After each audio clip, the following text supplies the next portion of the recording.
Assalamualaikum warahmatullahi wabarakatuh. Jumpa lagi pada perkuliahan online Neuroscience. Pada topik kita kali ini akan membahas tentang perkembangan peserta didik. Tujuan perkuliahan kita pada hari ini adalah agar kalian semua mampu memahami tahapan dan analisis perkembangan peserta didik. Pertama yang akan kita bahas adalah tentang hakikat perkembangan peserta didik. Perkembangan merupakan suatu perubahan yang terjadi pada setiap individu yang berawal daripada masa dia eh, dikandung hingga sampai dia menjadi tua atau sampai dia meninggal. Sebagai contoh adalah orang yang sudah lanjut usia, biasanya pola pikirnya akan kembali menjadi anak balita. Nah, perkembangan untuk peserta didik ini bisa bersifat holistik, kontinuitas, atau diskontinuitas. Perkembangan bersifat holistik artinya perkembangan itu terjadi tidak hanya pada aspek tertentu, tapi secara keseluruhan aspek ini terjalin satu sama lain dalam hal perkembangan anak. Bersifat kontinuitas ini berarti bahwa anak itu berkembang sesuai dengan umur atau usianya tanpa henti. Yang disebut dengan perkembangan diskontinuitas di sini adalah perkembangan ini terjadi pada poin-poin atau pada titik-titik tertentu sehingga dia bisa berkembang pada masanya atau pada waktunya dia berkembang, maka akan berkembang, kemudian nanti menghilang, kemudian nanti akan berkembang kembali. Sehingga disebut dengan diskontinuitas, artinya tidak perkembangannya itu tidak seiring dengan perjalanan waktu. Perkembangan ini berasal dari kematangan dan pengalaman. Yang disebut kematangan merupakan suatu urutan perubahan. Kematangan merupakan suatu urutan perubahan yang dimana setiap individu alami secara teratur dan berkembang. Artinya di sini terkait dengan perkembangan otaknya juga.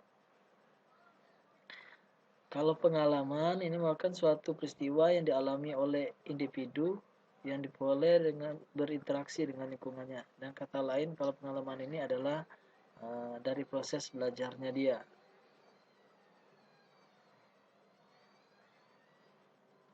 Aspek-aspek perkembangan yang kita perhatikan pada anak diantaranya adalah satu, perkembangan biologi. Di sini maksudnya adalah perkembangan setelah sifat tersebut diturunkan dari orang tuanya. Jadi ada tampilan atau apa istilahnya, ya, tampilan baik fisik maupun perilakunya yang diatur oleh genotipnya atau dari hereditasnya. Kemudian perkembangan fisik ini merupakan perkembangan tubuhnya secara fisik, jadi tinggi badannya, berat badannya, dan lain-lainnya. Kalau perkembangan perseptual itu adalah suatu perkembangan proses perkenalan anak itu terhadap lingkungan. Nah, itu disebut dengan perkembangan perseptual. Nah, dalam hal perkembangan anak ini ada 3 yang perlu kita perhatikan, yaitu perkembangan aspek kognitif, perkembangan aspek afektif, dan perkembangan aspek psikomotor. Menurut Piaget, ini untuk perkembangan kognitif pada anak melalui 4 fase. Yang pertama adalah sensori motorik sekitar umur 0 sampai 2 tahun, kemudian praoperasional sekitar 2-7 tahun, konkret operasional sekitar 7-11 tahun, formal operasional sekitar umur 11-15 tahun. Dan pada setiap fase-fase ini memiliki ciri-ciri sendiri. Ya. Selanjutnya, untuk perkembangan afektif ini terkait dengan kemampuan anak ini dapat istilahnya terkait dengan perasaan, emosinya, sistem nilai, bagaimana penerimaan atau penolakan terhadap sesuatu. Nah, di dalam hal ini kemampuan ini akan dikelompokkan menjadi 5, yaitu mulai dari pengenalan atau penerimaan, pemberian respon, penghargaan terhadap suatu nilai atau pengorganisasian dan pengamalan. Untuk perkembangan aspek psikomotorik ini akan berkaitan dengan keterampilan motorik yang dia peroleh, sehingga penggunaan atau keterampilan dia menggunakan motoriknya ini menjadi lebih terampil. Dengan kata lain terkait dengan teori kita kemarin, yaitu stimulasi motorik. Nah, dalam hal perkembangan ini ada beberapa faktor yang mempengaruhinya, yaitu hereditas atau sifat bawaan atau karakteristik yang diwariskan oleh orang tuanya. Kemudian yang kedua adalah lingkungan. Lingkungan ini adalah lingkungan dari luar individu itu, dimulai dari masa kandungan, dari masa proses belajar, maupun dari pengalaman yang dia peroleh. Dan yang terakhir adalah kematangan. Nah, di sini maksudnya adalah siap berfungsinya suatu aspek-aspek psikofisik dari seorang individu. Maksud di sini fisik di sini adalah perkembangan otak, emosionalnya, intelijennya, dan termasuk juga perkembangan tubuhnya. Ini akan terkait dengan perubahan fisik dan perilaku anak tersebut.